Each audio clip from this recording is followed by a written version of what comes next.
and the fact that bondholders have a senior position in the capital structure over equity holders. I don't think that's going to get through to Tesla bulls in time to help save their investment money. The TSLAQ podcast is for informational purposes only and is not intended for and should not be used as financial, investment, or trading advice. Research associated with fiscal decisions should be conducted elsewhere. The host of the show possesses no license or credentials to warrant accepting advice based on what is heard on the TSLAQ podcast. Additionally, even though the host and guests may hold positions in companies discussed on the show, they don't have insights into the next time step of the simulation. Therefore, do not make any financial decisions based on the contents of this podcast. Hello and welcome to episode number 22 of the TSLAQ podcast. Today's episode is going to cover approximately midday February 25th through pretty late into the evening on February 28th. As always, if you'd like to contribute to the podcast, you can go to the Square Cash app and search for TSLAQ podcast. That's TSLAQ podcast, or go to cash.me/TSLAQ podcast. Sorry, debit card only. I still need to get on the ball and set up a Patreon account. Also, if you want some Shorty merchandise, go to the Shorty store. That's at evacuationboy.com. Really quick review. In episode 21, we left off talking about purchase obligations and the confidential treatment orders that were filed on February 25th for Tesla's 10K exhibits. A couple of those were related to Panasonic and Tesla's contracts with Panasonic and purchase obligations. So picking up from there, there was a little bit of speculation during the day on Monday, February 25th, that Elon Musk's $500,000 guidance might have been somewhat related to their purchase obligations with Panasonic. That, of course, is just speculation, nothing known on that. Same day, Monday, February 25th, Elon Musk had two different tweets. One said, "Fate loves irony, frankly too much." And another one said that meetings are a valuable use of time, which I imagine was sarcastic. And that one included a meme with several pigeons that were looking into a mirror. This, of course, was the same day as the SEC contempt request came out. So not clear if his meeting was about him finding out that the SEC was attempting to file him in contempt, find him in contempt, or whether it might have been related to the $35,000 Model 3 that was revealed later in the week on Thursday. My thought is that the Model 3 reveal was possibly a response to the SEC contempt news. Either that or simply that their demand had fully dried up for the higher sales price Model 3s. It is most likely one of those two situations. Same day, Monday, February 25th, there was news from the local news down in South Florida that the Model S that was involved in the Davie crash reignited 3 separate times after being towed, or at least after it was initially extinguished. So just a slight little piece of news. Also, same day, got a new top contribution to the podcast, and that was from a TSLAQ mom. So she actually beat out someone who I believe manages something around $1 billion of money. So go TSLAQ moms. Any other moms out there, get on the Cash app, or if you can't give through that method, get in touch with me some other way. Big news of that Monday, February 25th was the SEC contempt request, of course. That's been covered in great depth elsewhere. I'm actually recording this on Monday, March 11th, which is the day that Elon Musk's response to that contempt request had to be filed. So that'll be all over the news. I have no special insights into that. Nothing particular to add. So we'll move on to February 26th, which was a Tuesday. That's the day that I released the interview with Ed McCabe as episode number 20. Also on that day, there was a really good article from Ed Niedermeyer that talked about how Tesla has basically become all about Elon Musk and is basically fully wrapped up in Elon Musk as a person. Bertel Schmidt called it Ed's leitmotif, which is basically a recurrent theme throughout a literary work, which Ed has written a book about Tesla recently, and apparently that's the main theme that goes throughout the book. I look forward to reading it once it's available. I must have been busy that day because I don't have any other notable tweets from that day written down in my notes.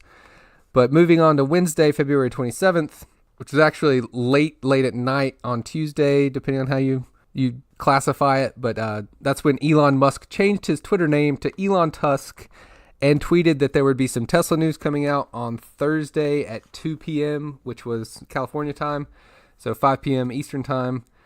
The share price melted up throughout the day on Wednesday, the 27th, and into Thursday, the 28th. Another piece of news from that same Wednesday, the 27th, the Chicago boring tunnel project seemed to be possibly dead because neither mayoral candidate was on board with it. Another possibility is that maybe Antonio Gracias has simply lost some political power within Chicago. It was noted on TSLAQ Twitter that both Antonio Gracias and Elon Musk had donated money to Rahm Emanuel's campaign at different times. I think he's still the current mayor of Chicago. Same day, Wednesday, the 27th, Tesla Charts posted a thread that had a little bit of an accident reconstruction of the Davie crash. He tagged the NHTSA and NTSB accounts in that thread.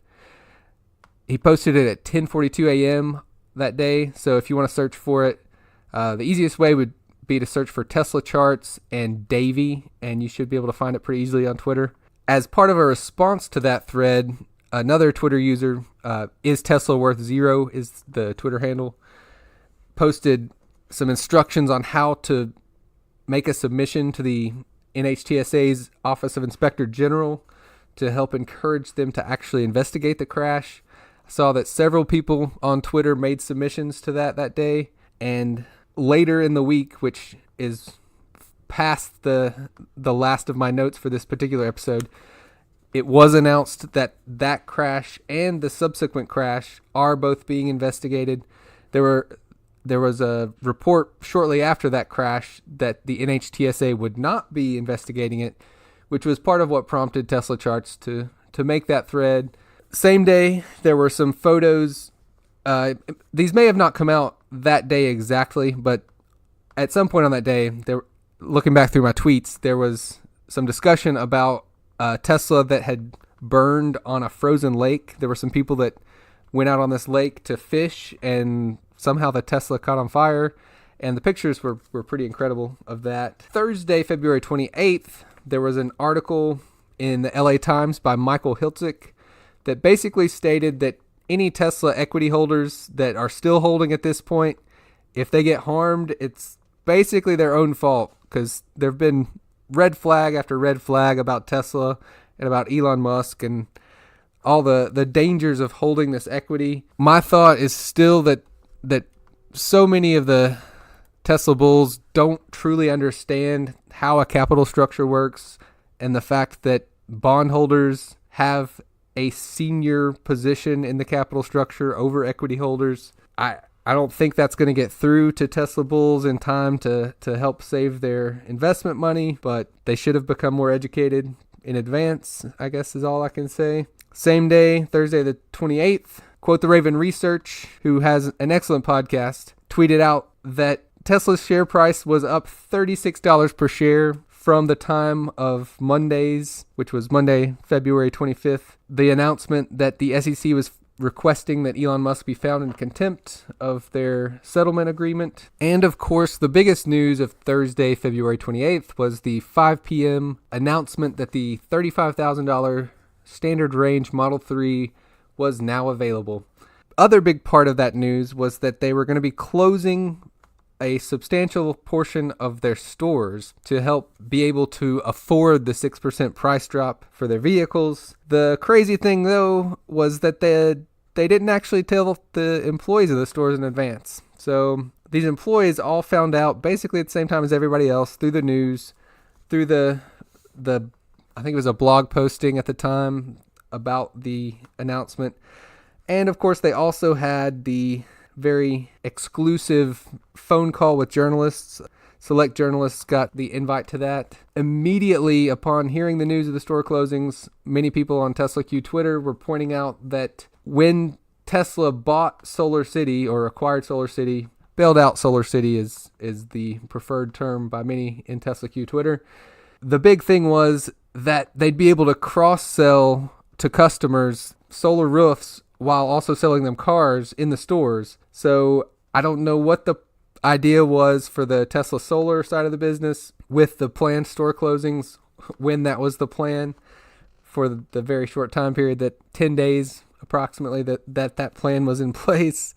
Part of the craziness of the call was that at the beginning of the call, they requested that it not be recorded and that transcripts not be shared. This seemed to many in TSLAQ Twitter to be a rather gross Reg FD violation, which is the regulation about fair disclosure that's actually fairly new. I think it just came into being subsequent to maybe the mid-90s or so. So it's not a rule that's been in place since the Securities and Exchange Commission was set up back in 1934, but it is still a regulation that's in place. Another big part of that news that wasn't really publicized by Tesla, but turned out to be the case, was that there were really big price drops for the Model S and the Model X. And this basically kills residual values for all of the existing used cars, including Tesla's existing inventory. There was one particular comedian who has something like 100,000 or more followers on Twitter who was very upset about this because he had just purchased a Model X for his wife, I believe on Wednesday, February 27th. And the very next day, the price got cut by something like $6,000. Some of the price cuts in Australia and a few other places were even much, much greater than the 6% drop. So I'm sure that Chris Titus wasn't the only upset customer, but he was maybe the most vocal. The fact that the salespeople had no idea in advance that the stores were going to be closing is pretty crazy. It also seems that Tesla didn't consider the leases for their stores. There was a Wall Street Journal article this past week, the first week of March, that discussed that, which may or may not have contributed to the reversal of the store closure decision, or partial reversal at least. Another item with the exclusive phone call, there was a TSLAQ Twitter user who was able to get his hands on a recording and actually made a transcript and made the transcript available well before Tesla made the actual audio available on their website. So that was a fun thing. That was Paul Hootner, who's also been keeping track of the Tesla executive departures. And from his transcript, we learned that there were many questions that Elon Musk refused to answer. One in particular was about margins, and several other topics that he said weren't part of that call.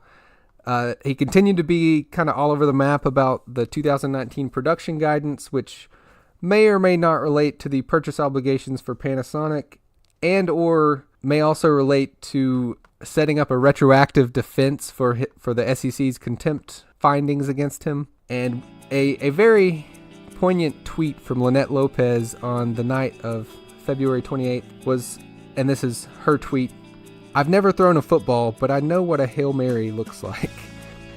And another item that came up the same night was that several people pulled up a tweet from the Tesla Twitter account from December 10th that announced that 11 new stores were going to be opening. So that was fun.